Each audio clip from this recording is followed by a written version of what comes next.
What's up? You caught me, actually. I wasn't prepared for it to go. I'm sitting here holding up a bottle to get a beverage going. I will say, dude, I have to laugh at Facebook. I go out there to make sure that I've got it pulled up so I can see us, about ready to talk to the people, and it says Sunset Strip planned, as in past tense, planned to go live. So even Facebook fucks with us when it comes to us being late. Tonight we're only 2 minutes late, but it just still was pretty funny to look and see that. All right, beverage. Like my new intro music, bro? It's pretty We custom. are live, folks. What's We up? are custom and live. How about that? Right on, man. So, well, let's see. We got people watching this thing. Let me expand it up here. Yeah. What's up, Marlon? Good to see you too, bud. Yeah, we just saw Marlon last weekend up at Boulevard in Madison, which turned out to be a really fucking cool show, right? Dude, that show was rad.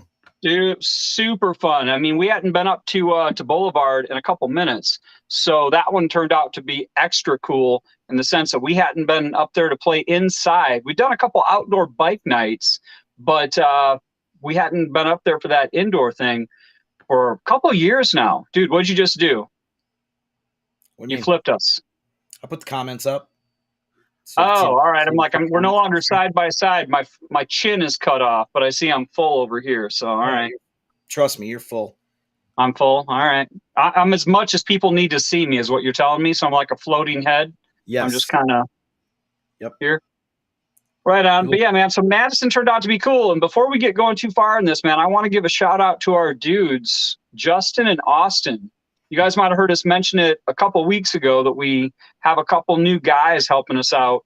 And these two dudes, man, they're hustlers. They get out there and they get shit done. And yeah, they're a good addition to our little Sunset Strip family. So shout out to Justin and Austin for so far doing a great job. They've been with us for 2 shows so far, and it's been cool. Yep, the Hawkins Brothers. The Hawkinses. I put a killer new little blurb on our website too that has a little brief intro about them if anybody cares to go and read it. See what they look like. Some interesting stuff they like to do outside of the band life and being on the road with the most notorious band from Rockford, Illinois. Yep. And you found 2 great pictures of them, so they look really good too. It fits in real well. It's nice. Yep. What's up, Paul? Monica, what's going on? Got a couple people chiming in here. Tracy Surma's on. What up, Tracy? Tracy, what's up? Yeah. So tonight, man, well, you know what? Before we get into tonight, we should probably talk about our upcoming shows since we just talked about last weekend a little bit. Although, do you want to talk any more about Madison? I feel like we could probably spend a good portion of the night talking about it because it was such a kick-ass show. No, it was awesome. I mean, I enjoy playing up there. We're really making a good footprint and starting to make some penetration in there, which we always like to penetrate. So yeah, I think that's going well for us. But yeah, we had a really great crowd, and can't thank everybody enough for supporting Sunset Strip up there, man. We definitely needed that little shot in the arm there. Seems like some of these shows as of late, with the COVID crap and all that stuff, have been hit or miss on whether we have like a really killer sold out crowd or just like a good crowd. I mean, I wouldn't say we'd have any bad shows per se. And I'm not just saying that just because we're live on in front of people. Right. But truth be told, I mean, we typically have, we're blessed to have pretty good crowds, but that one was exceptional. And met a lot of great new people, passed out a lot of new business cards, made a bunch of new contacts for some new venues and stuff. And we will be back in Madison at Boulevard for Bike Night. Forget the date of that one. Do you know it offhand? You know what? I don't, unfortunately, but trust us, we will keep you guys informed and let you know when we're going to be back up there because it was awesome. We got to debut 2 new songs for the band that night, which were pretty cool. It was fun for us. We're continuing to add songs, as we kind of told you guys over the past couple weeks. We're back at it and getting down with it at the Chateau Sunset Strip. I forget it's been so long since we've been over there. I actually forget what we used to call it over there. It wasn't really having metal headquarters. it's kind of heavy metal headquarters, but it's not the same. D Vertucci, what's up, D? Maybe That's did we call awesome.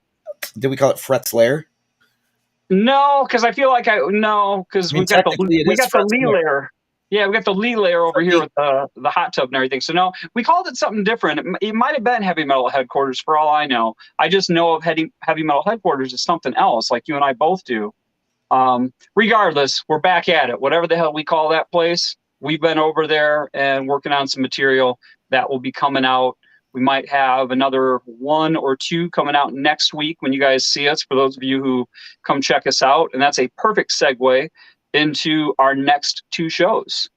So we got Tailgaters in Bolingbrook, Illinois, next Friday, March 4th. It's going to be the first time we're out there with me in the band, believe it or not. And I've been in the band now for, 3.5 years? Yeah, like 3 years. Yeah, we haven't been there so, in a while. I think the last time we were there was 2017, so it might have been like right before you joined the band. Yeah. That we were there last, but this will be our, I don't know, I think we've been there. This will be our 3rd time, I believe, and we're playing. I got the name of a band. It's called Stereotypes. Is the name of the band that's going to be playing in the early slot. Oh shit, we got somebody playing with us? Yeah, I just found out. I knew that, but I couldn't get it out of the booking agent forever, and I finally found out today. They sent me the contract for it today, and then I asked them who's playing with us, and they finally told me. So yeah, it's a band called Stereotypes. They're out of Chicago, so look them up. They look like they play a good mix of 90s rock and some 80s pop, and maybe just a smidge of what we do, but I don't think there's going to be any crossover or any overlapping. Interesting. Well, so you guys are not only the people that are learning stuff here this evening. I too have just learned that we have an opener next week. Right on. Well, after that, on Saturday, we'll be at New Mill Tap for our first time there on Saturday, March 5th. So come check that one out if you're local. After that, we're off for a couple of weeks, I think. And then, is that the Fozzie's date? I think so. No, I know, guys. We should be way more. The Fozzie's date isn't the 19th, right? We got Tailgaters, then we got New Mill Tap, then we're off. Yeah, and then the next one from that would be Fozzie's. We got Sunset Stripped. The acoustic show has a show at Kenny's Place. Kenny's Place is in Rochelle, Illinois. So we'll be checking that out for our first time, and then we'll be at Fozzie's for our St. Patrick's Day Bash. So just put the event up on Facebook for that one as well. The event for all of those are up on Facebook. So find it and get the info. Make sure to like it, love it, and show up at it and party with us. Yeah, and I think Saturday the 5th at New Mill Tap, isn't that downtown Jay Brown's birthday celebration? I believe it is. Yes, it is. I believe it is. So if you needed one more reason to come out and hang out with us and have a good time, that would be your second one. Right. For those of you would know who Downtown Jay Brown is. If you come around and see a Sunset Strip show, you know who this dude is, because he and his lady are at pretty much all of them. And not only that, the guy actually went out and got a Sunset Strip tattoo. Actually, they both did. Yep. He and Deanne both did. So we've talked about that before. I think our boy, pretty devoted. Our boy Steve is going to be getting one as well. I think he got that. Yeah, he got that monster hair bears one on his arm. One right on his forearm, and I think he said he was going to get a Sunset Strip on the other arm. Dude, that would be hilarious, right? Right, dude. What's my arm say? That's hilarious. I think it'd be awesome, man. So that would be awesome, man. Steve, that's hilarious. I love it. If you're on there, Steve, we would totally love to see that at our next show next Friday when we're there, man. Yeah, we support the shit out of that. So right on. Yeah, if you get our name on, Brad will get Steve put on his arm somewhere. Wow, look at Joe throwing a fucking haymaker out at us. How could you turn down a benefit for 3 kids that are really sick? Joe, I don't think we turned it down. I believe it's probably that we're already booked. So it's not a turn down situation, but what are we going to do? Are we going to cancel on somebody else that we already gave our word to that we were going to do something for? Right. We would have loved to have done it. We'd like to do anything that comes our way. But unfortunately, or actually I shouldn't say unfortunately, fortunately, I misspoke there. Fortunately, we're busy enough where sometimes it prevents us from doing other things that we might also want to do. Yeah. But we're very, very fortunate that we still are out there playing, even in these COVID times, right? So we're sorry that we were not able to do that, but yeah, it wasn't really a turn down situation, bud. I appreciate coming at us, though, to make us look dicky. Yeah, it was nice and strong, buddy. Thanks, man. What the fuck?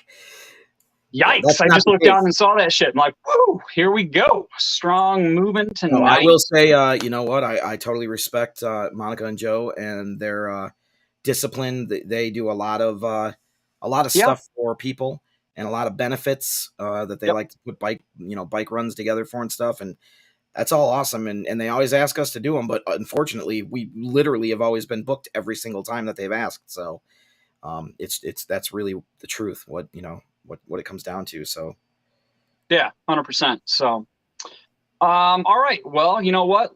With that said, let's jump into. Oh, you know what I did want to mention since we're talking about something else that's a bummer. Let's go ahead and dive into one more bummer thing. Did you see this thing? I haven't seen it yet. Did you see that thing on Reels? It just debuted on Sunday about the station fire that happened in Rhode Island. I didn't get to see it because I don't have Reels. I cut the cord, Yeah. so I'm only using like the apps, and maybe Reels has one, but I don't have it. So, but I heard No, all about it, and I've read all about that story, many times, and right. some interesting things though that happened with that whole situation. Yeah, for anybody who's got Reels though, because I looked it up too. I actually did the whole thing, like looked up the app and saw if there was a way to watch it. But unfortunately, theirs is not a download, anytime you want. It's not an on-demand type of situation, at least not for that particular program. They have a bunch that are, but not for that one. But anyway, yeah, it was looked like it was pretty interesting. So any of you guys that have Reels out there, check it out. Maybe look and see when they have a replay of it. But it's about that great white show that happened. I don't remember how long ago, but it was probably 15 years, 20, I don't know. It goes back quite a ways, probably 20 years ago. And it was that humongous fire that ended up, killing, unfortunately, 100 people. But Yeah, it I don't looks think it was interesting. quite 20 years ago because I remember I was in Night Train when it happened because we were using Pyro at the time. And I remember getting a phone call going, hey, turn on the news. And yeah, I was like, what are you talking about? And I flipped on the news and we were like, all right, well, I guess we don't use Pyro anymore because that pretty much that shut it down. Like any club that you played and even wanted to light off, like if you had a fog machine or something, right. It was like you couldn't. I mean, you seriously couldn't use anything. And I understood why, but I just remember I was in that band at that time and I was in Night Train early 2000, 2001. Yeah, it happened at the Station nightclub. Yep, Rhode Island, right? February 20th of 2003. Wow, so I was still in Night Train in 2003, huh? Apparently my timeline's off. It killed 100 people and injured 230 people. Yep. Caused by pyrotechnics that were set off by the tour manager. They had like Great White. what was supposed to. There's supposed to be those cold sparks, is what it was, that were supposed to shoot up, but they apparently were not cold sparks or whatever. But anyway, not to start off on another bummer like we have tended to do these last few episodes. I just figured I'd mention it for people who, because I mean, our audience would definitely be interested in a documentary where Great White is involved. So, yeah, the main thing that everybody actually got killed from was the smoke. Well, they also, if you everything ever that saw could burned like instantly. It was like everything lit, and then it says that the flashover was within 1 minute, causing all combustible materials to burn. Well, they also didn't have exits either. Like if you see the pictures, you can look, not to point you in the direction of some gruesome shit, but if you look up the photos online, they literally had like one entrance. It was like a narrow hallway, apparently. So you walked in the main door and went down like a narrow hallway, and then it probably opened up into the venue. So everybody had to basically funnel down and try to get out.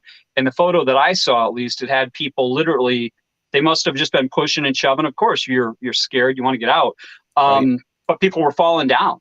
And then people were basically stacked over them, just trying to get out, kind of like crawling over them and stuff. So pretty horrific. But again, you know me, I love to watch documentaries. So that's one that I definitely want to see. I don't want to say I'm looking forward to watching it because it sounds like it's a pretty heavy watch, but seems like it would be interesting to see. So if you guys are like me and you've got, if you like that stuff and you actually have Reels, which is unlike me, check that out. All right. going on to something a little bit lighter. Have you been following? I know we're both into the Pam Tommy thing on Hulu. Did you watch last night's episode, or did you not get a chance to see it yet? No, I did watch it. And for those of you who may or may not know this show, Hulu has Pam and Tommy's sex tape scandal that they turned into a little mini series that they're showing right now that you can see on Wednesday nights. And, of course, us being big Motley Crue fans, we took, Brad and I have been all over that. But, it again, like right now you can get, I think they're on episode 6 or something like that. But I do want to say for those of you who want to watch it and haven't yet, this is spoiler alert right now, so you might want to. Well, don't tell them the whole thing. Just tell them about. I mean, we could talk about episode 2 because I think that's where you're going. Well, I just was saying in general, you might not want to hear about it if you haven't seen it yet, so you might hear some spoilers here. Yeah, I was just gonna say, we probably shouldn't talk a whole lot about it. I just didn't know if you had watched last night's episode. I knew you had some stuff going on, so I wasn't sure if you were going to be able to. I will say, I think it was 2 weeks ago. I had never had so much anticipation of wanting to see somebody get their ass kicked so bad as to the character that's played by Seth Rogen. Yeah. I just kept wanting to see him get the ever-loving shit kicked out of him.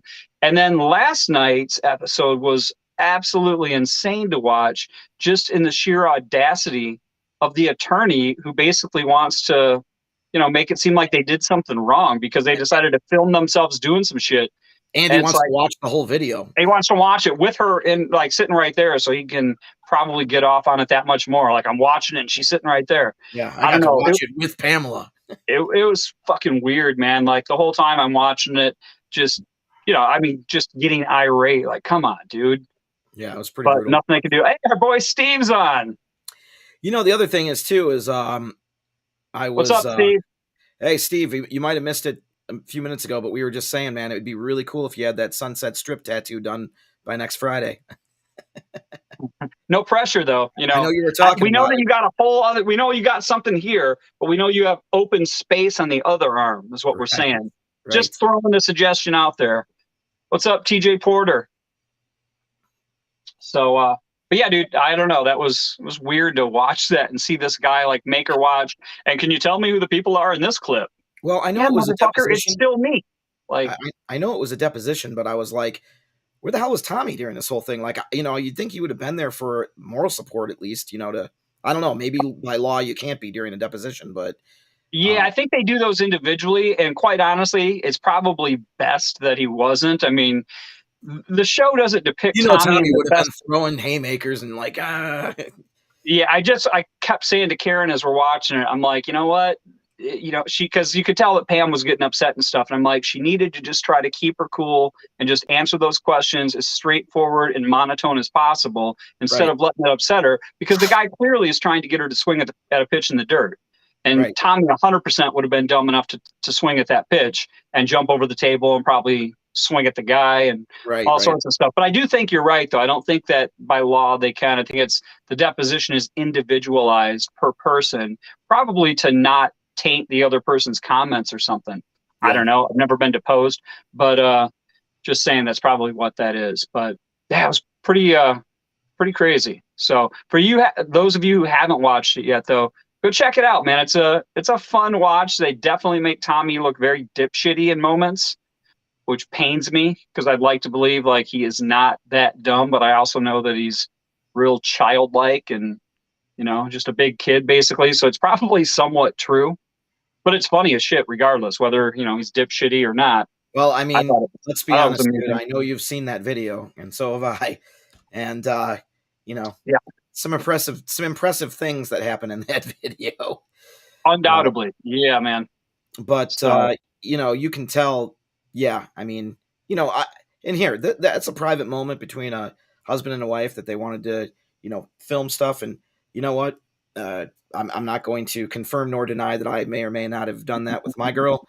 But I'm simply saying that, I don't think it's out of the realm of the norm for couples to, do stuff like that, especially when they're new.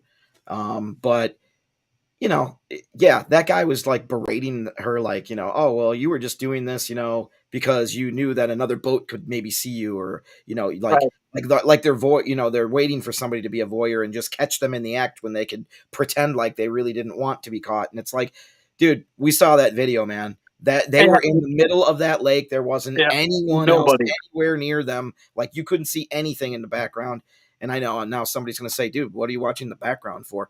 Okay, fair enough. Just But point being, they were there in the was middle of nowhere. nothing. Yeah, Yeah, they were literally. It seemed like they rented their own private lake at that point because right. it was just them, and they were almost in like a little cove or something. You know what I mean? Like, anyway, yeah. Point being, it's one of those deals that nowadays too. So anybody who's watching that shit and being judgmental, it's like people have a camera on their cell phone at all times now. Back then, it wasn't that way. Obviously, you had to carry around this big, I guess maybe not big, but this camcorder deal and do this shit all the time.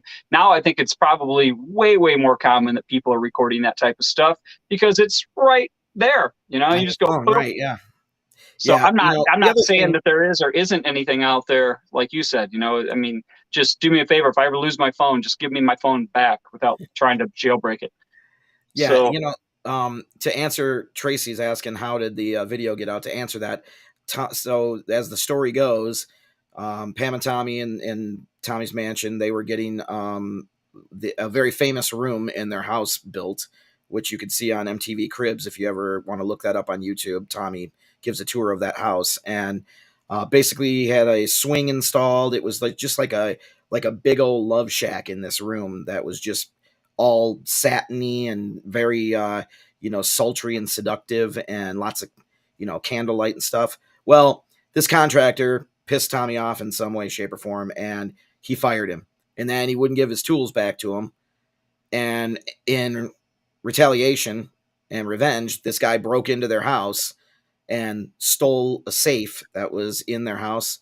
That safe had the video in it, and among which other he didn't things. even know he was getting. Yeah, yeah, You know what I mean? Like he had no idea that he was yeah. getting that. He just knew that inside that safe was a bunch of Well, shit. I mean, according if to you have a safe that size, you know that there's some decent stuff in there. So he just figured, oh, okay, cool. I'm gonna go screw this guy over and the I'll other get him thing that back. I He thought went, was really weird was, like, I'm not positive, because I've heard this story a few times throughout my life, and I'm not positive, but in that show, he keeps the safe in the garage, and I'm like, who the fuck keeps a safe in the garage with well, money and machine guns and a porn tape? I mean, who yeah, does that? what's interesting about that, like you said, I mean, obviously both of us being fans, we've heard a lot about it, read a lot about that stuff. I mean, they talked about it, I think, in The Dirt. Tommy definitely talks about it in his book. But I could have swore that he said that he had that thing anchored down or something, which you would expect, but maybe not. But I do know him that he said something like it was a 500-pound safe. So it's the TV show is a little liberal in terms of their Right, handling of the thing because I mean, when you see the size of this thing, if you go back and watch it, it makes it kind of like, how is this guy even going to get this thing moving?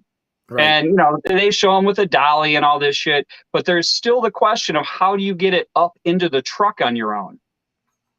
I don't care. I mean, you can get it on the dolly, you can, tilt it back, whatever. I don't think that's even possible. But point being, how do you even get it in the truck or van in this case? Yeah, I I don't don't know. know. There's a lot of things that aren't, But like they said, John Corabi's come out, and there's been story through Metal Sludge and stuff on that Motley Crue never had a beef with Third Eye Blind, and in that show they showed that Third Eye Blind got preferential treatment from the record label Elektra Records over Motley Crue for studio time in the main studio of wherever they were recording, and that never happened. Supposedly, according to John Corabi, it never happened. And I would think he would know since he was there at that point in time. But no, well, yeah, actually, the dude from Third Eye Blind even came out and said that it never happened. There was a story on that after Corabi kind of or right around the same time Corabi came out and said that 90% of what you're seeing is bullshit. But yeah, the dude from Third Eye Blind flat out said like, nope, we never even met.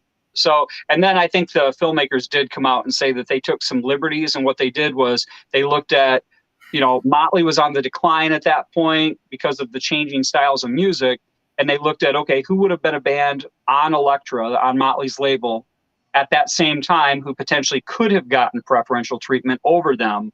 And it just so happened that Third Eye Blind, who definitely had some songs on the radio and they were gaining traction and stuff, it just so happened that at that time they were in the studio recording their record, but they were in a completely different studio. I want to say they said they were in like San Francisco or something. They were in California, but point being, that part was all fake. Good for them that they got a mention in that show, because it probably just increased their album sales again. So yeah, I was just gonna say, how many more people went out and went, oh, you know what, I used to like that doot doot doot song, and looked it up on Apple Music or Prime or whatever the next day. And I can understand, Pam and Tommy probably feel the same way. Like, they've already come out and said that they don't, condone this show at all. They don't want any part of it. Well, Tommy actually got called, and he did return a call to them, but Pamela had wanted nothing to do with it. And, rightfully so. I can understand the pain point there. I mean, this was a very traumatic event for both of them. At the same time, though, well, I kind of feel like this might re-kickstart Pam's career a little bit, and give some popularity back to somebody that kind of has really fallen out of the public spotlight ever since the whole thing came and went. And once the Baywatch thing was over with, I think it was Barbed Wire kind of put the last nail in her acting coffin. So, well, yeah, and they even talk about that obviously in this, where it's she had filmed Barbed Wire already, and shows her meeting with like a publicist and all that type of stuff. Right. But what I'll say is, I mean, in regards to it being real traumatic, I think it was more traumatic for one of them than the other. And this is not to sound like an asshole here, but for everybody who's seen that tape, Tommy comes off like a fucking king. I mean, the guy is he's got a baby arm hanging there, and then he's with like a super hot chick. There's really not one thing about that scenario that plays bad for him, aside from the fact that she is obviously super upset about it, and he has to deal with that when he comes home. Yeah, because he's a dirty rock star anyway, and that's just condoned. I mean, they're like, yeah. I was just going to say, there is no way he had the same feeling about that moment that she did once and you could see it, even in the thing when he's like, well, I'm on that tape too. And she's like, not the same as me. Right. That's 100% correct. So, but yeah, so for anybody who hasn't watched it, you've got kind of a glowing recommendation from both Scotty and I to go check it out. And again, typically I don't like these types of things when they're, I don't know, are they like biopics? Is that what they're called? I mean, it's not a full blown, I don't know, but I just like when The Dirt first came out, obviously we as a band all got together over at Jill's place and we watched it. And I didn't really dig it as much, especially that first time watching it through, just knowing the history of Motley. And every time, a certain scene would come up and you're like, dude, that's not, accurate right now. Right. So that kind of stuff drove me crazy. Whereas with the Pam and Tommy thing, I'm just finding it to be super funny and pretty entertaining. I mean, obviously it's not funny not funny the entire time, but the first episode, it takes a minute to get through because it's setting up the story. So it's not just super fun right from the get-go. But I don't know, man, once you get into that second episode, the fun begins and the hilarity ensues. And that's all I'll say about that. So you guys need to go check it out if you haven't. Yeah, for sure. So, all right, well, you know what? That's a pretty good transition. So what we talked about, it's funny, as Scotty and I just talked about this last night in terms of what we were going to talk about tonight. We really didn't have a topic, which is why we didn't do any promo for it and stuff. So for those of you who are watching or who decided to check it out for a minute, thanks, because obviously it was thrown together kind of last minute. But we're going to be talking about like famous girlfriends and wives of rockers. Scott, I know you like to use the term groupies. I'm not necessarily a super fan of that term per se, because the people that, at least that I have on my list, I made a quick list earlier today. These people are definitely not groupies per se. They were famous in their own right and, or had something going on themselves. They weren't just like a hanger on. It wasn't like the sweet Connies of like the 60s and the 70s and stuff like that, when all those groupies kind of got famous. Yeah. Okay. So maybe it's not groupies in the sense of that word, because a lot of them got fame and more notoriety, or more fame after the fact. I mean, for sure. I mean, we're going to see Pamela, because she was already, a Playboy, a multi cover, I mean, I think she had 6 different covers, which they went over last Yeah. night when he's like, how many times are you in Playboy? And she just rattled off, the month and the year for each Right. one. And he was like, oh crap. Kudos to her. That's awesome. That she was on the cover so many times and a centerfold and stuff. But they weren't all a Pamela either. So No, but I mean, well, yeah, like you said, and she also had at that point, I think she had already been on that Tim Allen show too, Home Improvement.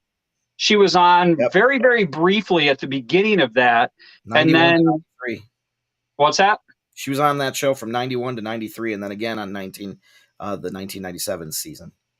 Oh, okay. Yeah, I just knew that she was on it. Like I don't have any dates or anything, but I know that's what she was on beforehand. And then from that, I think is when she went to Baywatch, or she devoted more time to Baywatch and stuff. But like you said, I mean, they weren't all as popular as her, but for the most part, at least the people that I'm going to mention were people that, most people knew of. You know what I mean? It wasn't like just somebody who followed the band around and, they're chasing after him type of thing. So Yep. obviously, if we're talking about Pam and Tommy, the first 2 people that we would bring up, or the first person we'd bring up, would be Pamela Anderson. And I don't know about you, but I know that she was linked to, I'm talking about basically mostly just rock dudes here. I know like David Charvet and Scott Baio and dudes like that, but she married Tommy and divorced Tommy. She married Kid Rock and divorced Kid Rock. And then she was with Bret Michaels also. And so, she also had a sex tape with Bret Michaels. Yeah, I know. But that somehow got hidden. Well, I don't know why. In fairness, I mean, there's a little bit of a difference between Bret and Tommy, I think. And I don't know. Bret's a singer, and Tommy's a drummer, so. Yeah, but did you see both of them? Because I didn't. When I say there's a bit of a difference, let's just say there's I know what you're saying. A bit of a difference. Gotcha. So that's probably why that one. There's also, Vince has got his own tapes out there too with Janine Lindemulder, and I think he's got one with somebody else too, but definitely with Janine. And he comes off not great. One where he was in Hawaii and he like jumped on the bed. On the bed, he looks like an idiot. You're like, Vince, come on, baby, act like you've been there before. Right. So, but anyway, my point is with that. So, you got Pamela, and then from Pamela, I mean, sticking with the Tommy Lee thing, like Tommy is pretty, he was connected to a lot of ladies back then. Let's put it that way. Previously, before Pamela, he was obviously with Heather Locklear. Yep. He married her, and Heather herself also had been married after Tommy to another rocker who was Richie Sambora. And she was divorced from him as well. So the one theme that I had from when I started making my list earlier is there's like 3 couples that are still married, but the amount of people that got married and divorced is absolutely staggering when you see it listed in front of you. Yeah. It happened, right? Like everybody's aware that it happened, and with a Hollywood marriage or something, or especially when it's like a rock star type of dude, it's got to be tough. But holy cow, when you look at the list and go, wow, 3 people. Incredible. Yeah, Tommy Lee had a lot of conquests. Well, just the ones that I have listed. I don't know what you've got, but I've got Pamela Anderson, Bobby Brown, Maite Garcia, Heather Locklear, and Tawny Katane, just for a couple that were right off the top of the head. Yep. I mean, I guarantee if we looked into it, there's probably a list that reads like the phone right here. You want to hear it? Go ahead. I can imagine it's got to be pretty lengthy. Do we have time? Yeah, we got time. Naomi Campbell, the supermodel. Oh, yeah, that was like a weekend thing, right? I don't think it was a real serious thing. I think he just like had like a little deal with her. Yeah, a little fling. You said Maite Garcia. That was Prince's ex-wife. Yep, Prince's chick. Yep. Yeah, he was with her. Let's see, Tara Reid. Really? He was with her for a while. Yep. I know she was kind of a mess, so that makes sense to some degree, I guess. Her in 2005. Who else they got listed here?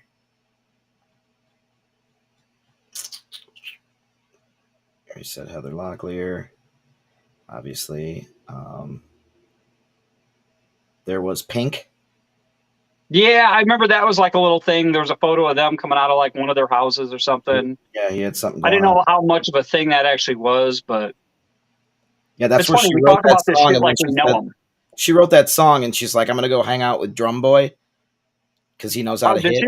Yeah, it was like that. So what? That was the song. Oh, really? And there's a part in it where she's like, "I'm gonna hang with Drum Boy because he knows how to hit." You know, that was what she was That's it. referring to. I never even caught that, dude. Yep. I Yeah, was actually never a fan of that tune. I like Pink a lot, but I'm just not a fan of that song. But so there was a bunch of girls in there, and obviously, you know, Brittany Furlan is his current wife and who he's been with most recently. Yeah, I think pretty much since just after they ended the final tour. I didn't think he got together with her until that was sort of done.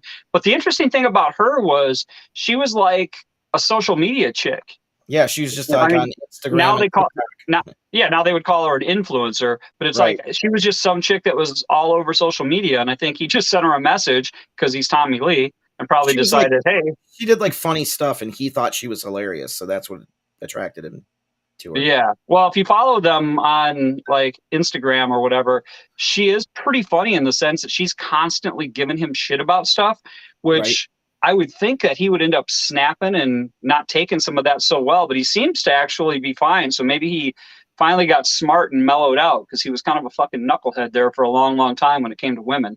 Certainly was. And it's painful for me to say because, you know, I obviously grew up, you know, idolizing the guy, but, you know, but yeah, she has usually got some funny shit out there. Karen follows her, and she's constantly showing me stuff that she's doing. And the whole time, I'm always just like, man, she is one post away from having Tommy reenact his Ike Turner.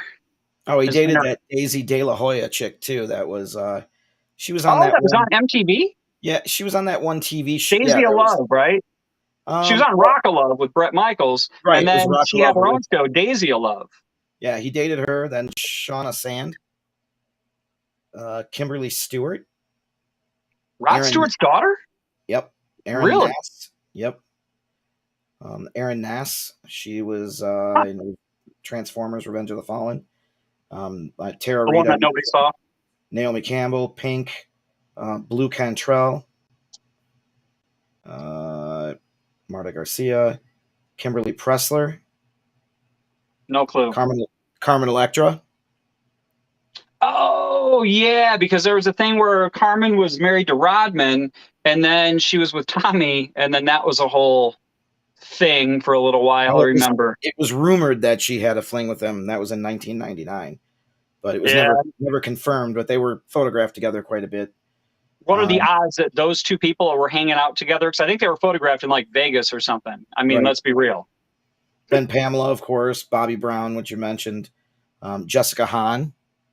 Oh, yeah, from Wild Thing. Dated her for a while. I didn't know that he had a thing with her, but I mean, I guess that would make sense because, you know, who else didn't he get with, basically? Heather Locklear and Tawny Katane. So those were all of the women that we actually know of. Well, speaking of Tawny, so let's use that as our transition. Bijou Phillips, did you talk about her? I did not. Okay. No. I literally just kind of made a list real quick of some people that I could think of. But I didn't do what apparently you're doing right now, which is I'm just Googling it. Yeah. I didn't Google it. I literally just started jotting some shit down to the people that I remembered. And even that was like, wow, he obviously had some solid polls there.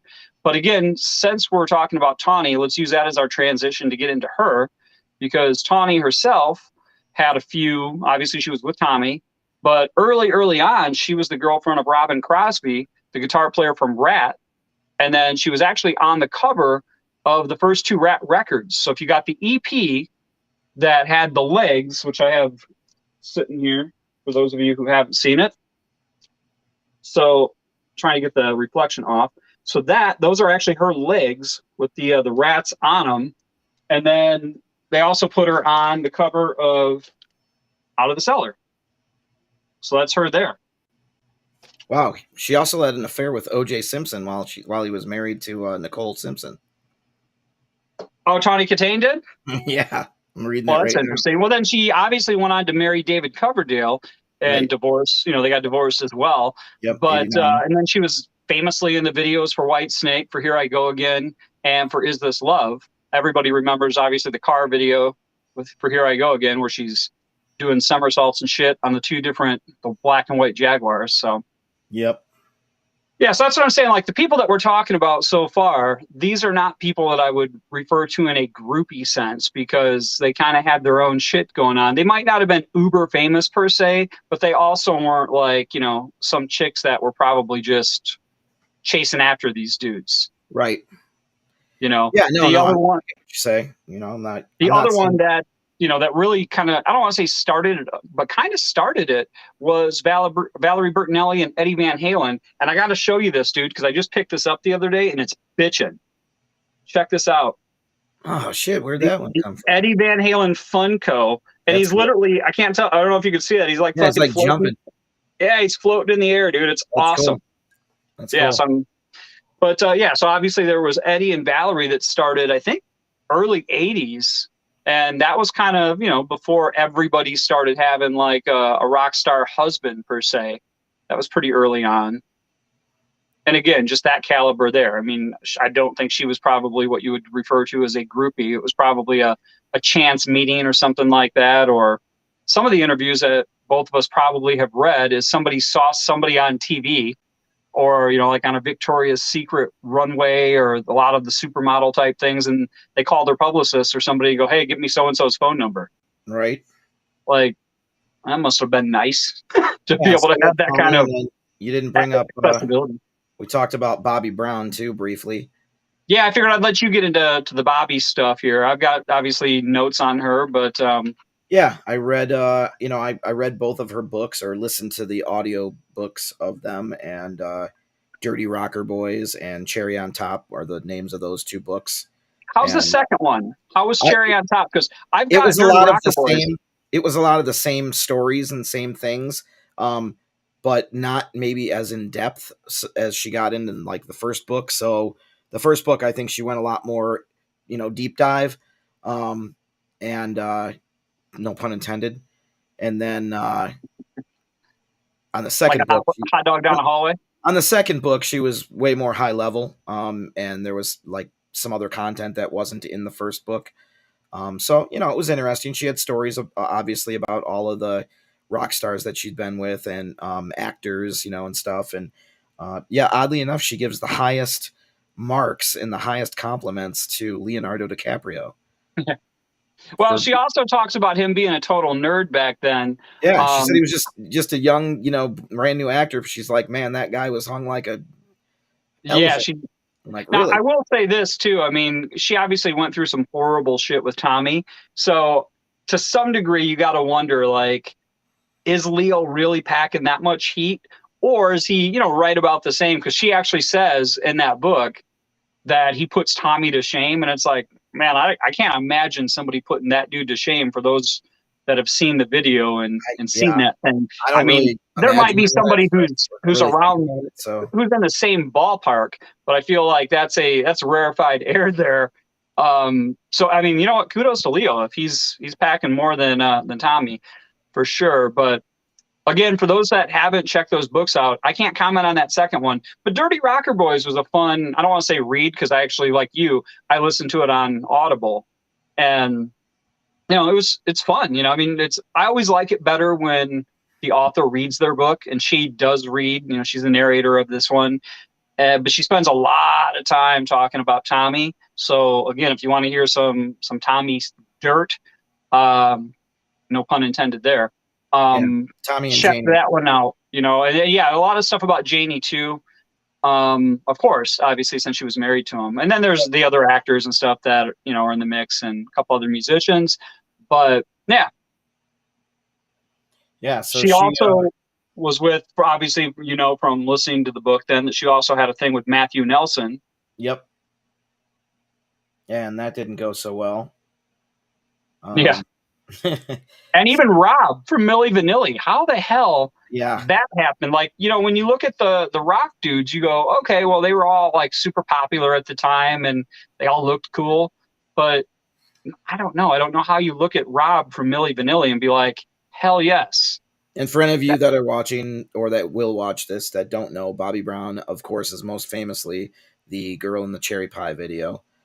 Yep. So that's her, big claim to fame on that. She was married to Jenny Lane after the, that video and stuff. He chased her down, and She's also on the album cover for Great White.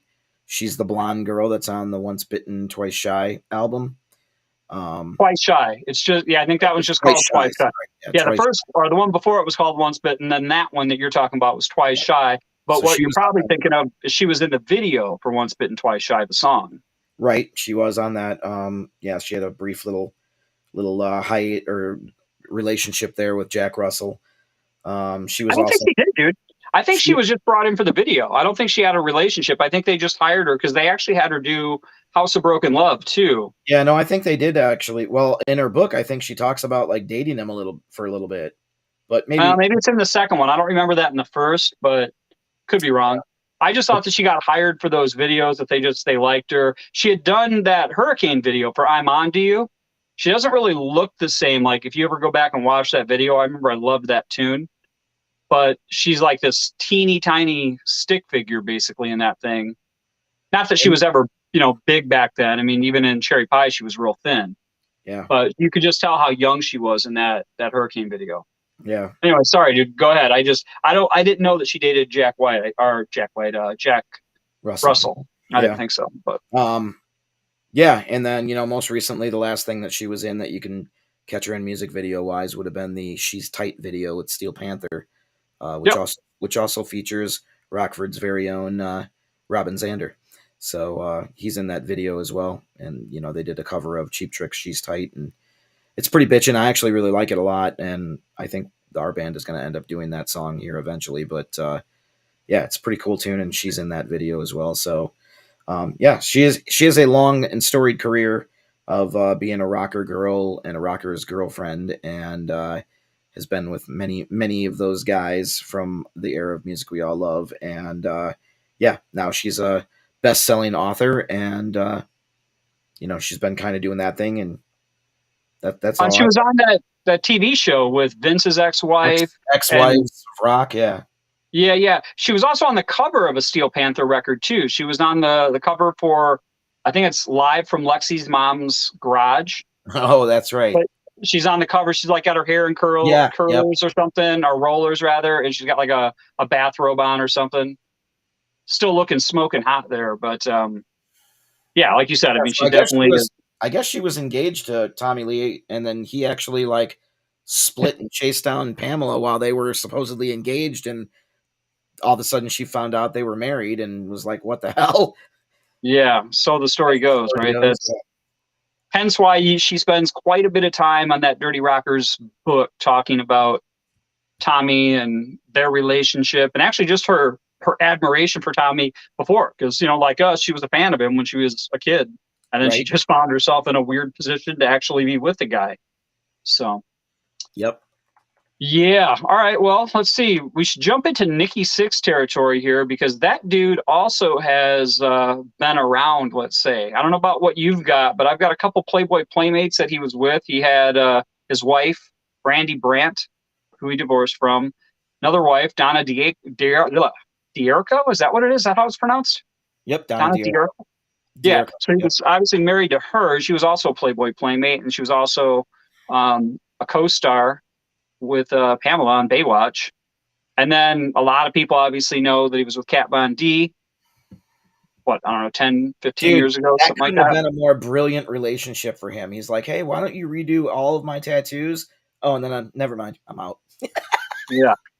And that one made sense, though. You know what I mean? Like the other ones, I mean, again, yeah, the Playboy Playmate thing, as I said, back then, it felt like people were just literally looking at a magazine or watching a video or something and picking out who they wanted to meet. But at least with Kat, it seemed like it made sense. She was an LA chick.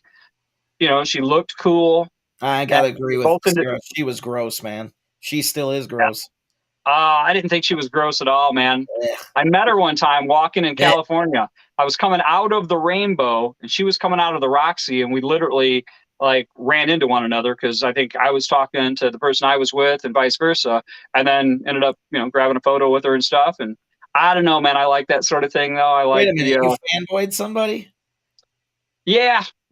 I definitely took a photo with her and stuff, and I changed it too. I almost wish I had the photo to show you right now, but it's probably on my Facebook. But yeah, you can see this big old grin on my face. I'm smiling big as shit. Nice, pretty hilarious. She tell you to But stop in the shop the next day or something? what's that?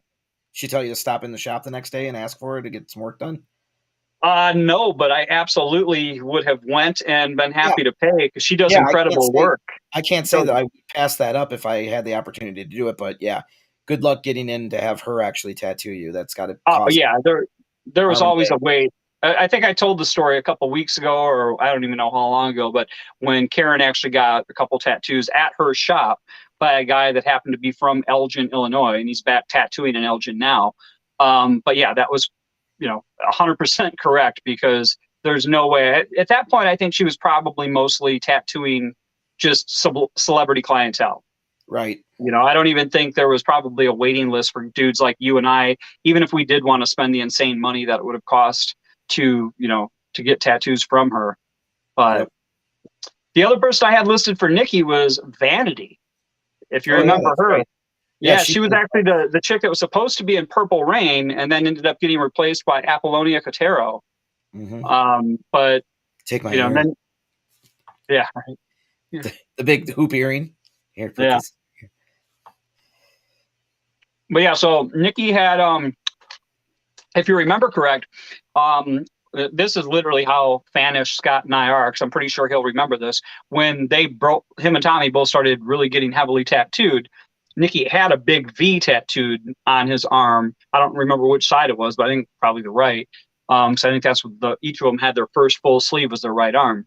Yeah, wasn't it? With he had a big V there for Vanity, and then they split up. So he ended up having to add something to it or try to work around it so that way it wasn't so noticeable. So the message here, folks, is, since this is album reviews, tattoos, or booze and tattoos, don't tattoo somebody's name on you. Don't do it. Very seldom does that actually work out. Kids, absolutely tattoo your kids' names. 100% on that.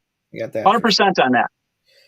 Kids, your kids are forever. But relationships, sometimes. Well, not necessarily. My oldest isn't speaking to me currently, so. Well, but they're still your kid, is what I'm saying. Like that, it's not always sunshine and rose petals. But the point is, they're still your kids. But when that relationship ends, that person's off, with someone else, and you're stuck, like Tommy's case. He had Maite's lips. I think we talked about that one on a previous episode too, and I was wrong. I actually thought it was Bobby's lips, but it was Maite's lips that he actually had tattooed on his neck. So, yeah, not a smart move. Our boy Steve says he's going to try and get it done before next Friday. Dude, that would be awesome. Be pretty bitching. It would be super cool. I'm just going to say, huge respect, man, if you go pull that off, because I was pretty blown away when you got the HBB on your arm, and Scott and I are no longer even part of that band, and I was still like, holy shit, man, that's devotion. It's pretty bitching. But if you go do the other one, that's going to be Scott and I are on board. You'll be the fourth person in the world that has that. Well, yeah, but if he does it, I have a feeling he's going to have the biggest one, that's for sure. He's going to be doing a pretty large, for sure. I mean, I got it, I've shown it before, but I've got it on my, it's right there. It's that one right there. I don't have a tattoo to show, but I can show, I'm supporting our sponsor tonight, dude. I'm rocking the Screwball t-shirt tonight. So nice. Screwball, the sponsor of Sunset Strip. Sponsors us for sure. What's up, Jen? Yeah. Who do we got? I got a weird thing where I'm seeing the Facebook comments, but I'm also seeing some other comments over on our other feed that you've got up here, but it's a lot smaller. So it's the same. I'm not seeing everything but they're not posted in real time, because like I'm seeing some people's posts. Oh yeah, they might come up quicker. Like Sarah's real eloquent comment, puke, that shows up over in the restream, but it doesn't show up in Facebook right now, or at least I'm not seeing it. Yep, she certainly doesn't care about that one. Yeah, again, I got agree to disagree on that one, because I am a fan. But again, I kind of like the dirtiness, so what can you say? What else you got, man? I mean, I know you really wanted to keep this thing short, and we are 4 minutes away from the hour mark. So I've got other people. I got 3 people that were in the movie Rockstar that have connections to rock dudes. You remember that movie, right? With Mark Wahlberg and Jennifer Aniston? Yeah, feel free to expound if you've got something. I mean, I'm just, we're just winging it, so I don't give a shit. I'm drinking. Yeah, anyway. so the people that I have were Carrie Stevens, who was a Playboy playmate, who was famously with Eric Carr before he passed. They were together for a few years. And that was, again, one of those situations where I think Eric literally was looking through the magazine, saw her, and kind of said to his management, like, get me her number. So, again, nice problem to have when that's your way to date somebody, is to just pick somebody out and go, all right, let me talk to that person. And when you're in KISS, I feel like you got pretty high confidence level that when you call said person, it's probably going to go well, or at least you've got a pretty solid icebreaker. Hey, I'm the drummer for KISS. Pretty likely she's heard of your band. Right. And then the other person was Heidi Mark, who obviously you would know who she was because she was married to Vince for a little while. And I say a little while because I think they only were together for like a year, or maybe a couple of years. But she was also she played one of the girlfriends or wives. So if you remember when they were all in the limo together and it was all the girlfriends and wives of the dudes in Steel Dragon, she was one of the, she was in there. I think she was the one that Aniston said something to. Again, I can't quote it because I don't fully know. But she made some comment like, I hope I'm not as jaded as you are when I'm your age or something. And then Heidi Mark's character says something like, I'm 23 or something to that effect, or, so. And then Rachel Hunter was also in that same movie, and she was married to Rod Stewart for a while. So another supermodel. She wasn't a Playboy playmate, but she was just one of those big supermodels that were out there at the time. You can't forget about like Erin Everly and I forgot about Erin Everly. Who was the other one after that? Well, yeah, I mean, here's the thing. I kind of forgot about the Guns guys because they weren't, the people they were with weren't necessarily like super high level. But Erin Everly, obviously, her dad was the dude from the Everly brothers. Can't speak all of a sudden. Don Everly, right? I don't know. I would say for some reason that sounds right. Yeah, completely forgot about her. Yeah, but it was. Yeah, and then if we're getting into other famous people, there's Shannon Tweed, Stephanie Seymour. That was her name. Oh, dude, good call on that one. I completely forgot about her. She was the one she was in the November Rain video. Yeah, in the casket. And cutting the cake during the cake. Yeah. Well, but I'm saying, yeah. Yes. 100%, dude. I can't believe I forgot about that one. I was trying to think of different people today, and I actually went through bands, you know what I mean? Like you do, you start thinking, okay, well, there's this guy, who was he with? And I did think of the Guns guys, and the only person I could think of was Slash when he was married to his ex. And I'm like, well, she was really nobody, when he got with her. She became famous because she was Slash's wife. So I'm like, well, I'm not going to talk about her. But I completely forgot about Stephanie Seymour. I could remember people like Paulina Poroskova, who was married to Rick Ocasek from the Cars. Right. And then there was Kate Hudson, who married to like Chris Robinson from the Black Crowes. And then the other Chris Martin married Gwyneth Paltrow, however the hell her name is pronounced. I don't know. So like I was remembering people like that, but yeah, completely spaced on Stephanie Seymour. Yeah, Bob, we talked about Tawny already. Iman was married to David Bowie until he passed, if you remember who she was in the supermodel world. Yep. Courtney Love, obviously another famous musician who married a famous musician, but she wasn't as famous. You know what I mean? Like when she got like famous at all, she totally rode the coattails of Kurt Cobain. And you know what though, dude? I gotta say that she rode that first whole record is so friggin' good, and then to add a little extra, little dash on top of it, the vinyl copy I have downstairs, they released it on vinyl on July 29th, which happens to be my birthday.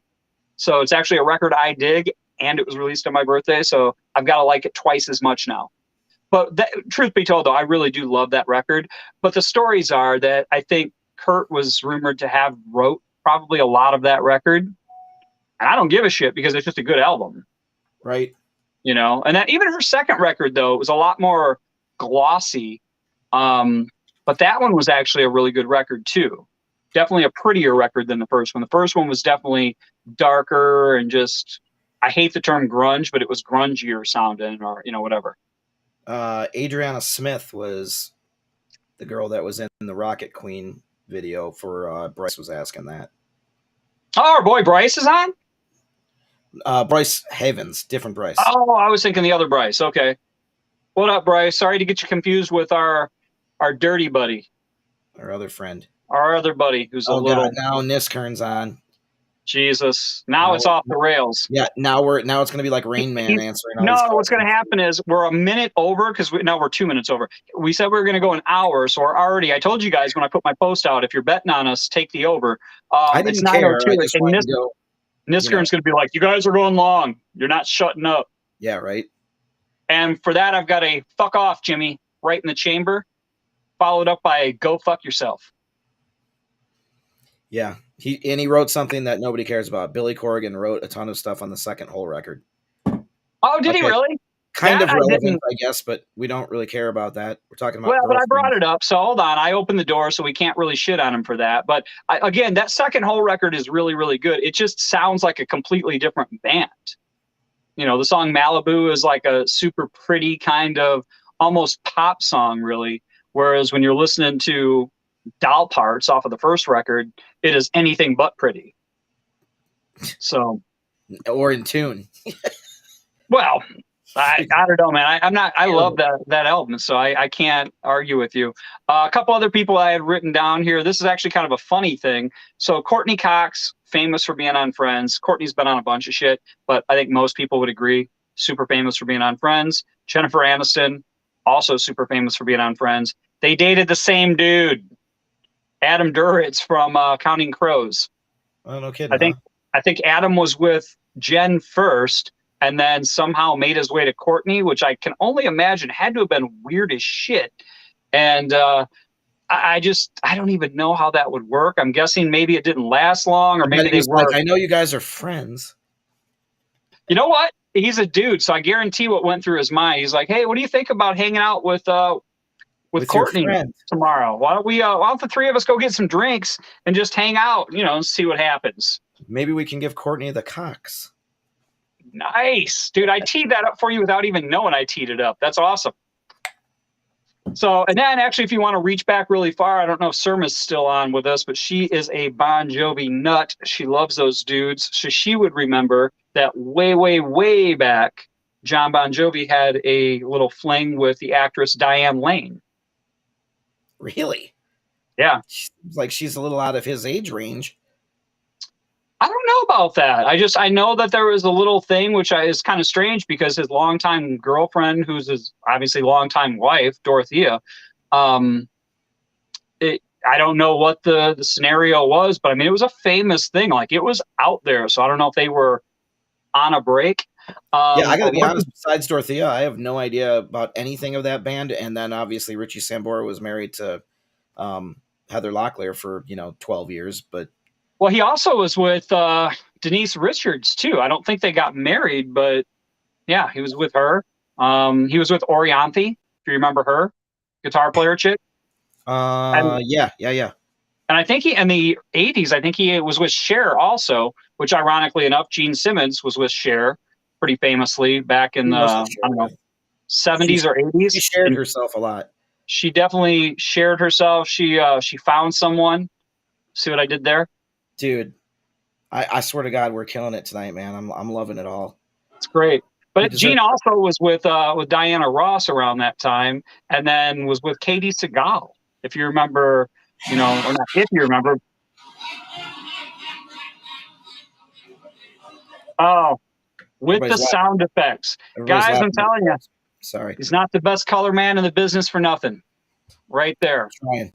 We are up in the production value of this live stream, and that's why we have 7 of you watching right now. Dude, because we are so high tech. The next show, I'm going to have some pyrotechnics and light my green screen on fire behind me. It's going to be amazing. Too soon, dude. Too soon. Although, I should have teed that one up when we talked about the beginning. I'm just saying, dude. So if you're going to do that, make sure the part that catches, like if you catch your green screen, you already know where I'm going with this. The part that catches has got to be the great white part. Oh God, dude, that would be. God damn it! Too soon. We're sorry for that. Very, very horrible. Jill Shara coming in with Rachel Hunter dated Kip Winger, huh? Well, our girl Jill Jett would love that, or maybe she would hate that because she wants to be Honest Johnson. So, who knows? Oh, no. I'm sorry. I misspoke. Jill Jett no longer wants to be on Kips Johnson. She's No, married now. she has a So husband. she definitely does not want that.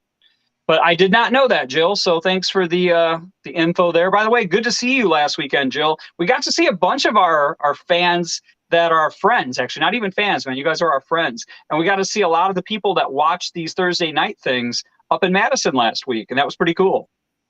We had the Fred Longs of the world. We had Marlon. We had Jill. I even Raven had a was up couple of there. people approach me and say that they've never seen our band before, but they watched you and I, and that's all they knew of us. I thought that was hilarious. I'm like, you've never even seen the band? You're like, no, I wanted to come out and see the band because I like what you guys do on your live stream thing. I was like, okay. How did they even know about, like, how would they even know who you and I were then? Like, maybe they're friends of one of the people that do watch it, and then Yeah, I don't know, dude. I don't know. I don't I know. wish he would have came and got me. That would have been super fun because I'd have been like, really? Right. Yeah. So, but yeah, so obviously we've got some people that are commenting here on some stuff of some people that I did not know about at all. Andrew Carlson's commenting about Lacey. We were talking about Rock of Love a while back, and Andy and I happened to be in LA together. We took a vacation. 6 of us went on vacation together, and as we were at the Rainbow, we were just happened to be sitting at a table outside, and as everybody was catching a contact from the weed that Cypress Hill were smoking, because that's a pretty common thing. If you go to the Rainbow, you're going to know. I think even to this day, probably. Back then, there was 2 very constants that you would go to the Rainbow and you would see Lemmy off down at the end of the bar playing his video poker machine, and then the other was Cypress Hill. A couple of the dudes were always out on the patio and the corner smoking weed. So you wouldn't even have to get into the place, and you would just go, oh, Cypress is here. Like, you would just know. And then, of course, once you got in, you would look to your left, and sure as shit, there was their table. So what Andy's talking about is when we were there, Lacey from Rock of Love was there. And I didn't really give a shit about her, but I thought it was super funny to go over and get a photo with her. And Andy, I think, actually did really dig her. So I was like, come on, let's go. So, yeah, I do remember we chatted for a bit, and Andy was definitely digging that. So, sorry, buddy, I didn't see your post until just now, or your comment. So, what else do we have? Speaking of Bon Jovi, so Steve's coming in with some Bon Jovi knowledge. He's giving local. Oh, is he doing the local band thing again, Steve? Our buddies in Seventh Heaven actually opened up for him, right? They opened for Soldier Field, I think. Yeah, I would say it was either that or Wrigley. I couldn't remember what it was, but I remember it was a big ass show. Yeah, no, that was cool. Yeah, I was just gonna say that was a huge thing for those guys, and they play all the time, and they've been a band forever. But that one certainly has got to be on the top of the pinnacle for those dudes. That was probably the first time that they got treated like little bitches in a long time. Right? Yeah, because normally they're used to it being their show. Like, they go in and they've got a crew that sort of dictates how things go, and this is what we're doing. And in that case, they're probably like, "We're going to do this," and Bon Jovi's crew's like, "No, the fuck you are." Yeah, the fuck you are, little guy. Taking their finger and poking in the chest, like, listen to me, little man. Right. It's like, you're not doing shit. So a couple other people to bring up that everybody would probably remember. Christy Brinkley and Billy Joel, of course. We all remember those guys. She was in the Uptown Girl video. Time to do a shot for that one for everybody out there. Well, I just took a drink, but I'll go ahead and Ice Cube left, so do one with you here. All right. Delicious. Yeah. All right. So beyond that, man, I don't know. We've got Pearl Aday, who is Meatloaf's daughter, and she married Scott Ian.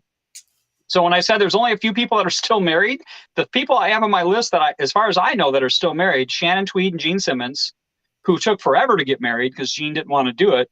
But as far as I know to this day, they're still married. And then Pearl and Scott Ian, still married. And then kind of out of our wheelhouse a little bit, but Gwen Stefani, who did marry Gavin Rossdale, the guy from Bush, the singer and guitar player. They divorced, but then she married Blake Shelton, that country dude.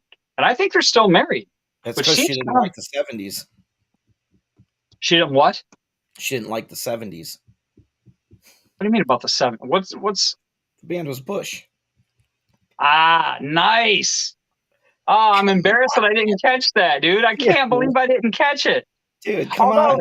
Hold on. In fairness, the Bush was not just a 70s thing, because Bush was still pretty big in the 80s too.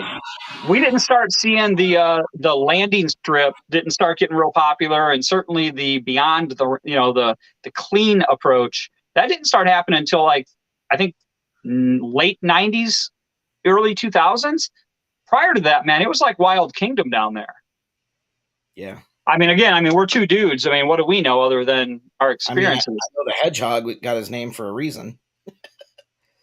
There you go. Marlon's commenting that he digs the new swag. So yeah, for those of you guys who maybe joined late or something, we do have some new swag out there on the website. Scott just added a shirt today, which is pretty awesome. The front of it says "may contain alcohol," which, let's be honest, is pretty much most all of us that are probably watching this right now. Yep. And the back of it has got the rocker, the Sunset Strip, Rockford, Illinois, I think maybe, and then it's got a photo of us. Yep. So biker patch. Yeah, got that. So go check that out. I added a male and female version of that, and there's a couple other shirts too that I'll be adding in the next coming days here. I got to wait till the weekend because obviously I don't do that stuff during work hours. So. Yeah. So, but for those of you who are asking us, every now and then we get people that ask us at the shows why we don't carry merch with us at shows anymore. And quite honestly, it's because it's super hard to always anticipate the right sizes. You know what I mean? Like what would happen is inevitably we would decide, oh, well, this is the size we sold the most of last time. Let's order a shit ton of those. And then all of a sudden nobody would buy those and they would want like the fucking extra small or something. We sit on it for, 100 years then, and then, you get the guy that, no offense, but you get the guy that's, a 3 or 4X, and those dudes, those shirts cost a little bit more money, and not a lot of people buy those shirts, and then you're sitting on them forever, and what happens is, let's be honest, we get to a point where we're, back then we would do like a certain batch of shirts every, 6 months or whatever, every season. So like you'd go into the summer and we'd get a run of new merch so we could have it to present to everybody.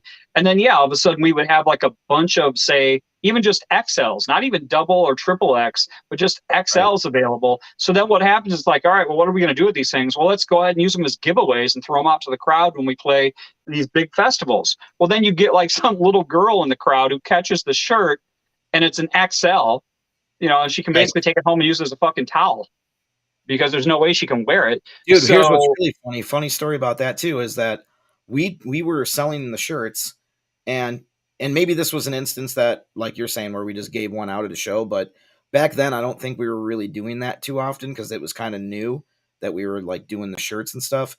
And one day, I forget who it was, but somebody was at Goodwill here in Rockford, and lo and behold, dude, found a Sunset Strip, found that Sunset Strip shirt at Goodwill, and I'm thinking to myself, who the fuck would buy the shirt and then fucking take it to Goodwill? That makes no sense to me whatsoever. I mean, unless you're just in a donating mode or something, but well, hold on, you know what it could have been? It could have been somebody who was they could have been in a relationship that split up, and the chick's like, I know he loves this shirt, so fuck him, I'm giving it away. And then somebody, you got to put the positive spin on it. Somebody got a deal, man. They went to Goodwill and they got that shirt for $2. That's what I'm telling you, dude. It was $2 too. Somebody got it for $2. I was like, man, they went from 20 to 2. That's fucking terrible. That's hilarious though, dude. But yeah, so anyway, for those of you guys who are asking, man, why don't you guys carry merch with you anymore? First of all, it's somewhat difficult because we want to be sociable when we're on breaks and stuff. Obviously, if you guys come to the shows, you know that. We come out and all 5 of us are out talking to people and stuff.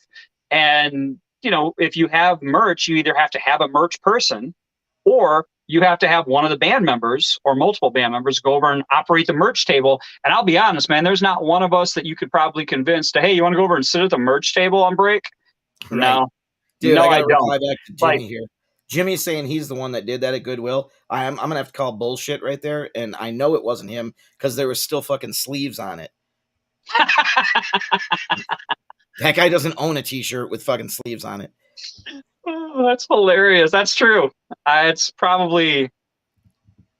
an accurate statement. So, but yeah, so that's why we have the website set up. Scott does a bunch of work to make sure that these different images get loaded and all this stuff. And it kind of is nice because it gives you guys more options for the people that maybe want a style that was available maybe it was a limited run or something back when the band, this is before me being in the band, but back when the band did, a cruise, and Scott had a specific shirt created for that cruise.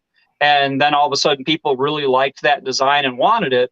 Well, they had only created so many for the people that bought that package. Well, now the cool thing is he's brought it back. So anybody who might dig that particular one, well, you can go out there and order it online and get it shipped right to you, and hopefully have it in time for the next time we play or whatever. But anyway, just to address that, so you guys kind of know, that's the reason why we have everything dropped on a website and we don't actually physically carry around it. We used to, and quite honestly, Jill was the one that always got stuck with it. She had to bring it with her to all the shows, and she was usually the one that had to set it up and kind of make sure she was selling the shirts, and it just became a big hassle. And then we got stuck with extra shirts and hoodies of different sizes that, of course, you can never predict who wants what. So I did see our boy Doug Lowry made a comment about a Speedo. You know what? This is the one time, Doug, where I will say maybe what we need to do is we need to get him a custom banana hammock with our logo right on the front for him. Because I think what he's saying is he wants. Well, yeah. We'll just crank it down into like real small font or something.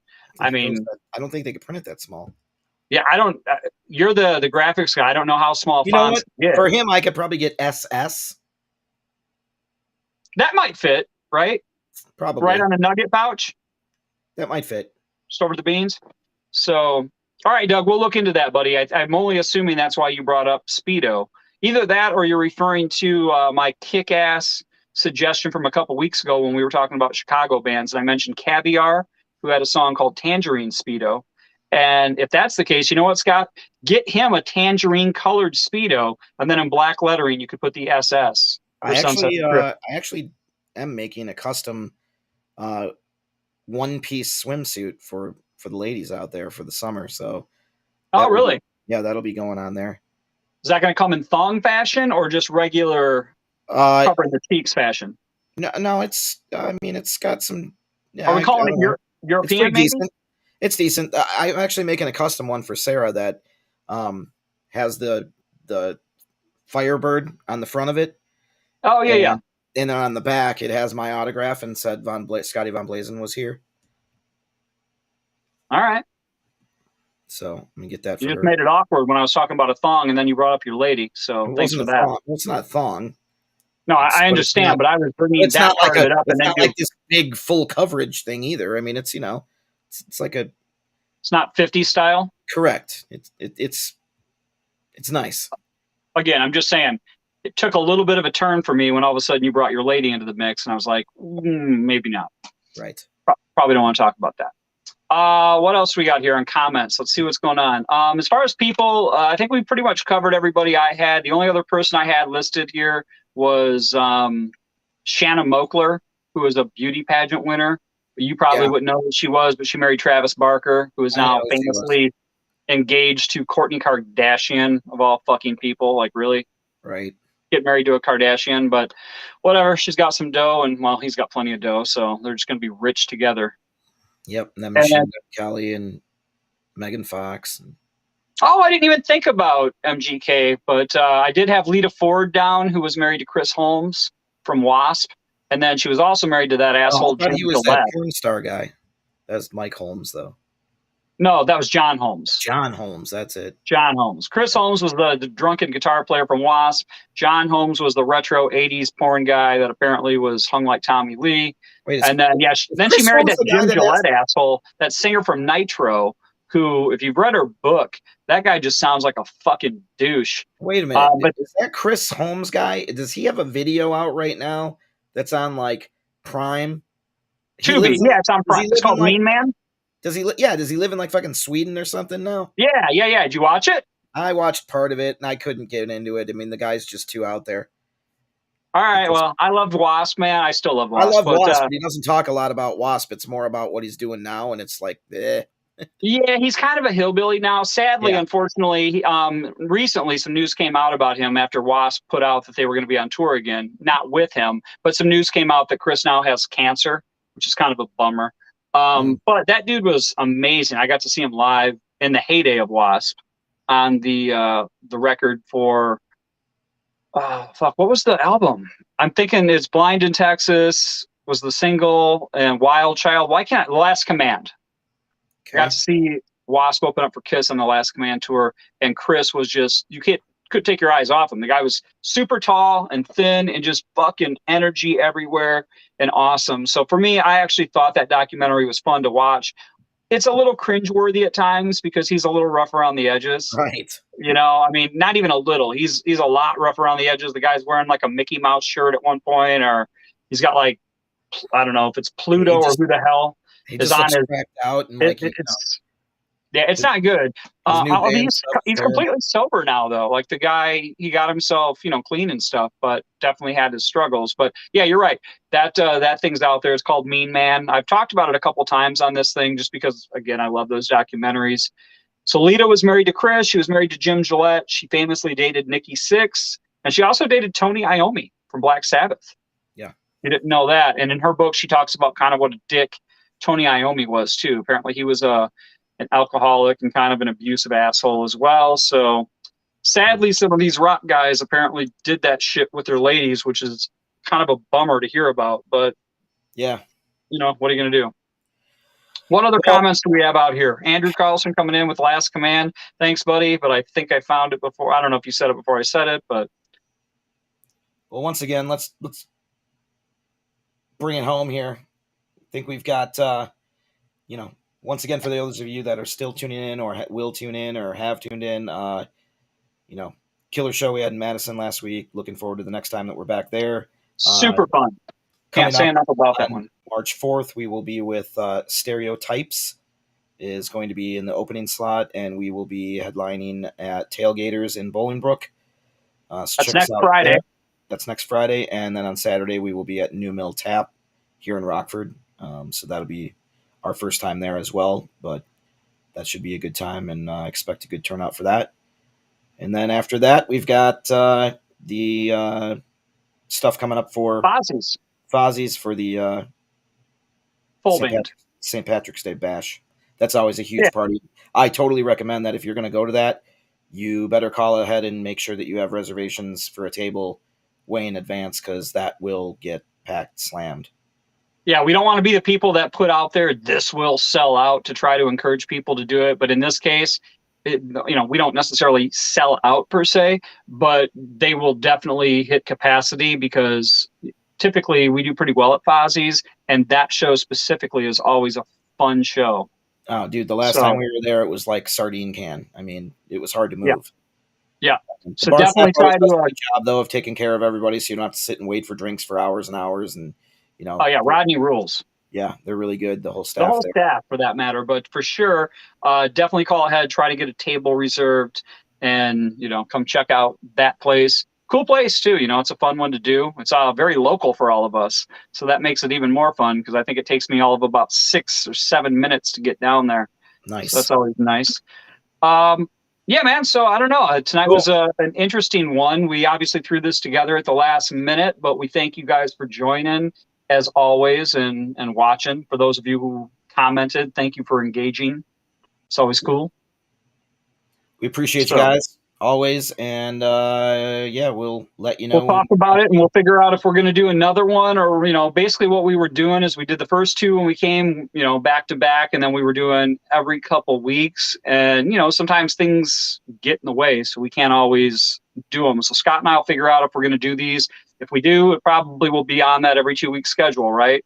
I mean, I don't know if we'll do them again or not, or we might take a little hiatus. Just kind of depends. So I mean, I like getting on here and having some conversation with people and interacting, and we're definitely gonna continue doing it, and we'll see what we can come up with. And for that, just keep your eye on the Sunset Strip, all the socials for that matter, the Facebook page, and just I don't even know all the socials we have. You obviously do, since you control that, but that's where you can definitely see all the show stuff. Go to enterthestrip.com. You'll see show dates out there. So if it's a week that we're not doing one of these, so we're obviously not telling you what's coming up, go out there and you can see the dates for yourselves as to where we're going to be. We got a fairly decent schedule coming up. So, yep, Facebook, Instagram, Twitter. You're not going to say the typical one you usually say from stage? Your mom? Oh, well, yeah, you could find us on your mom or your sister. Yeah, it's not so much the case anymore, though. Sarah gets No. mad. And she doesn't like that joke as much, does she? She It's doesn't find frowned it. upon. It's frowned upon. Yeah, I can understand. So, well, Kind of, cool. It's kind of super. put that one to bed, if you will. What's that? I've put that one to bed, if you will. All right. I will make sure to not bring it up until the next time we're on one of these, and then I'll lead with it because that'll be super fun. Excellent. It's always fun for me, not as much fun for you. Anyway, guys, thank you so much again for joining. For those of you who stuck with us through the entire one of these things, maybe I know people tend to watch these things after we're done. I swear we're going to wrap this up, but you guys watch them after they're finished, or some people do watch them for the first time that didn't watch them live. Maybe drop some comments into us of what you might like to hear us talk about. I do know that I saw Tracy Serma put a post in. And we did have, Scott and I had some dialogue a couple weeks ago about maybe doing female-fronted bands. Right. All I'm going to say about that is there's somebody out there who I think also maybe is watching this to get ideas for something that they're doing. And somebody out there is choosing to do that already. So I don't think we're probably going to do that because even though it was our idea from the get-go, I don't see us going back and doing something that somebody else did. Yeah. So that is all I'm going to say about that. Not our thing. What's that? I said that ain't our thing. No, man. We are the ones that sort of go out there and put things out first. So we're not necessarily going to follow the lead. So for those of you that wanted to see us talk about female-fronted bands, sorry to say we're probably not going to cover that topic, but we're open to other things. So if you guys want to drop some comments out there or send us some messages about some things you might want to talk about. If you happen to be one of the people watching right now that I'm talking about that is doing your thing off of our thing, more power to you. Enjoy, man. Have at it. And keep watching us for ideas because we're full of them. That's the one thing about us is we never run out of that. Naked. We never run out of that shit. So go ahead and keep following what we do and good luck to you. So that being said, the background. I can't wait to see their background. It should be mint. We are dicks. We are straight up dicks. But that's okay. I feel comfortable with it. I'm totally and fine we aren't with talking it. about we aren't talking about our friends in Hairbangers Ball. Just to put that out there. I want to make sure that's 100%. Not those dudes at all. We still have a really good relationship, Scott and I both, with that whole entire camp. All of those dudes are our friends. And we both actually filled in with various people, even from that band and different bands that they've been in. So certainly not those guys. And let's just leave that at that. How about that? So we don't get too deep. So thank you guys again for joining. We'll potentially see you in a couple weeks. And hopefully we'll see some of you, if not all of you, next week. Yep. Whether we see you in Bolingbrook, which we really encourage anybody. Scott and I, again, used to play in Bolingbrook a lot. So hopefully we got a fan base that are going to come out and support us for that one. It'd be great to see some familiar faces that we don't likely see very often. And then for the local show here, a lot of you guys who are watching right now can check that out too. So Fred Long, we look forward to seeing you at Fozzie's, buddy. Call ahead though, dude, because I know you guys have a long drive. So make sure you call ahead and get a table. All right, buddy, you want to wrap this thing up? Ride home. And that might be one that you actually want to invest in either a driver or a hotel room for the night. There's a bunch of them around the area. That one might be the safe bet. I know you guys have about an hour drive home. So absolutely. All right, guys, thanks again. And we went 30 minutes over, but the silver lining is here, we're actually 30 minutes under if we're looking at the positive. Instead of going 2 hours, we only went an hour and a half. Righteous. All right, cut us off, man. All right, bro. We'll see you guys. Thank you for tuning in. I will see you. I'll see you on Tuesday, my man. Tuesday.